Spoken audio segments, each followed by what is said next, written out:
Hello, LEGO friends. Matt from BrooksBricks here, and today it's time for segment number 2 of Ask Matt. Stay tuned.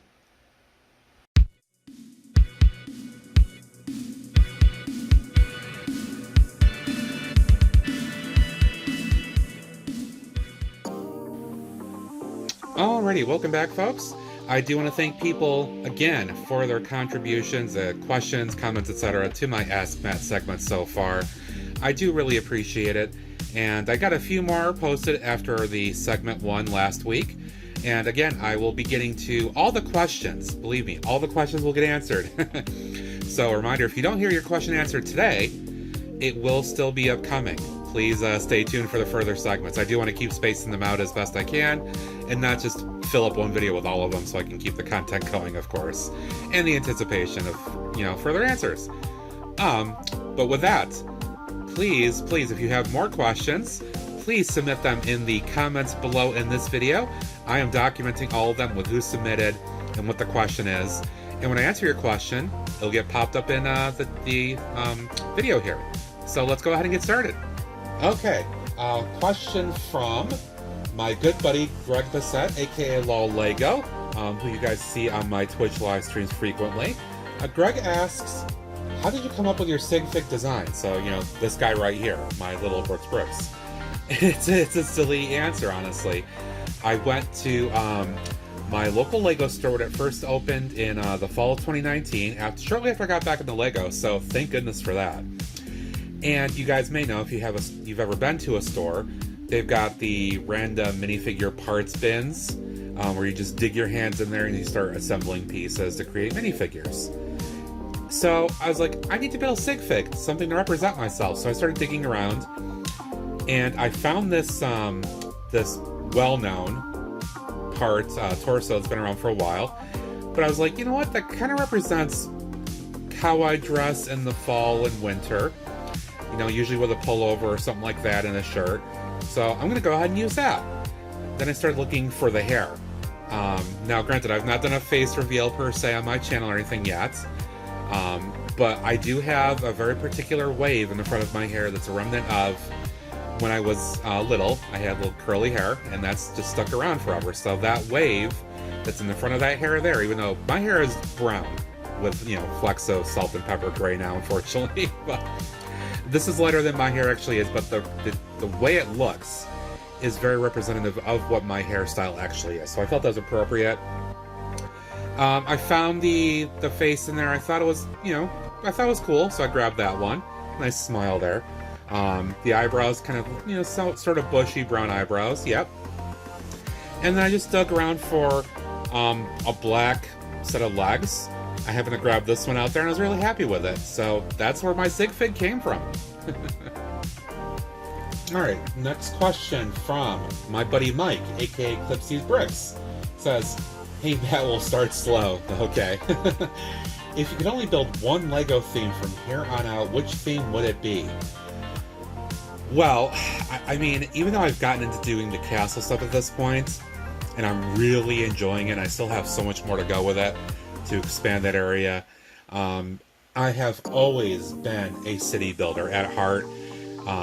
I talked about in my segment 1 video last week how I started at a young age, and I just feel city would always be it. Always in a heartbeat, no question. Even though castle's becoming really fun, I'm enjoying it, city will always be my number 1 choice without a doubt. So thank you for that, Mike. Alright, next question is from Robbie Doubles. Robbie asks, where do you go to talk Lego with other brick addicts? I've been struggling to find a good Lego community. So this one's an interesting one, and it's kind of a mixed bag. What I have found is, and what I started doing was literally just going into other channels, folks that were doing live streaming, and starting to meet folks there. That was my first foray into the bigger community once I kind of got going on YouTube myself and actually wanted to engage with other people. Was going to live streams and meeting people that way. From there, it got into getting into Discords of various sorts, which sometimes are paid kind of membership things. Other times, people have free Discords. But I have found for me that that's incredibly engaging. it can be a little overwhelming to be a member of multiple Discord groups and just keeping up with the raw amount of conversation. I will say that I am an active member probably in 4 or 5 at the moment, and even with that, it's such a problem to keep up with all of them. I really have to just try to pick and choose where I can.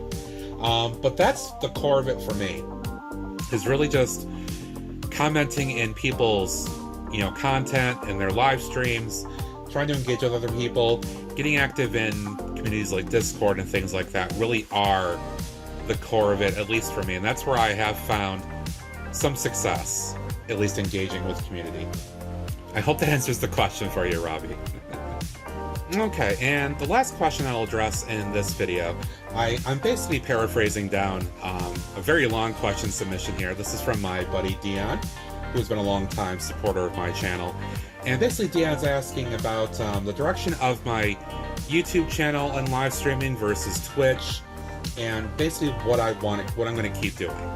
So what I have noted, and I know this does kind of contradict some people in the community and the circles that I do participate in still, but honestly, I have found that in the last 6 months or so, as I've been really focused my streaming over on Twitch, I'm really, really happy with engaging over there, and I still need to do a lot more to keep that growth going, but I have found that the Twitch community of brick builders is a really fantastic group of people.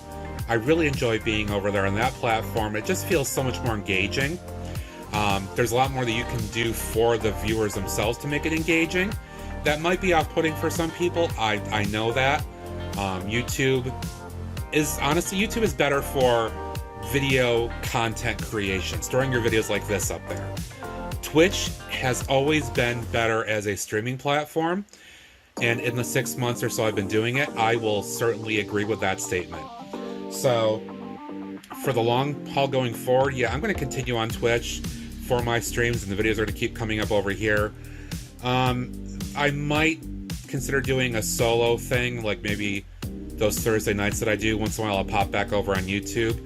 But at this point, my YouTube growth, even when I was doing streaming over here on YouTube, was very slow. The live streams were not helping me grow the channel very much compared to some other people I've seen. So, while on Twitch, I've already become monetized and affiliated over there, so I'd rather continue that growth and continue trying to grow that section up and keep posting the content here.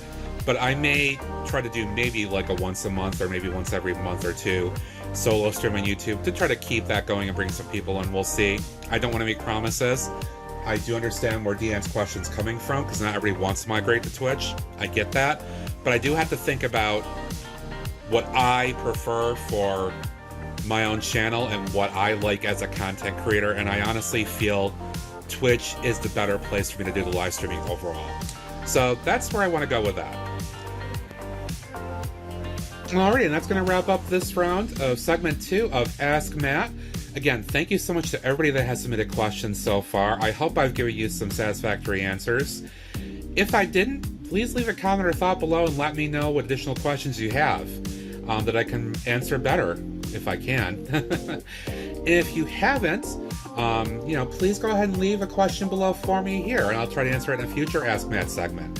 We do have some more questions coming up next week in Ask Matt number 3, so please look forward to that. As a reminder, if you haven't, be sure to follow me over on Twitch, where I do my live streaming every week. And be sure to follow me or subscribe to me here on YouTube. Hit that like button, leave a comment or thought below. Hit the notification bell for when I do more my content, all that good stuff. Thank you so much for watching. I really do appreciate it. And until next time, this is Matt saying thanks and adios. Bye-bye.